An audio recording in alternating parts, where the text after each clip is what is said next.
আন্তর্জাতিক অপরাধ ট্রাইব্যুনালের বিচারক নিয়োগ চূড়ান্ত পর্যায়ে রয়েছে বলে জানিয়েছেন chief prosecutor advocate Tajul Islam.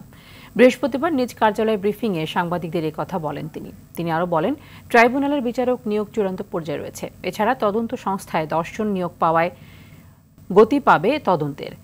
ছাত্র জনতার গণ অভ্যুত্থানে হত্যার ঘটনায় সারা দেশে হওয়া সব মামলা ট্রাইব্যুনালে আনা হবে।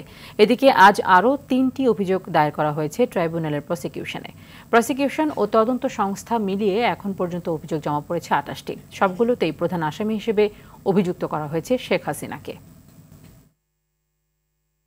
আমাদের কাছে এই নিয়ে ট্রাইব্যুনালের প্রসিকিউশন এবং তদন্ত সংস্থার কাছে এখন পর্যন্ত মোট 28টি অভিযোগ জমা পড়েছে এবং এই প্রত্যেকটা অভিযোগই হচ্ছে পুলিশ কর্তৃক এদেরকে সরাসরি গুলি করে হত্যা করার অভিযোগ। 1 নম্বর আসামি হচ্ছেন তদানীন্তন প্রধানমন্ত্রী স্বৈরশাসক শেখ হাসিনা।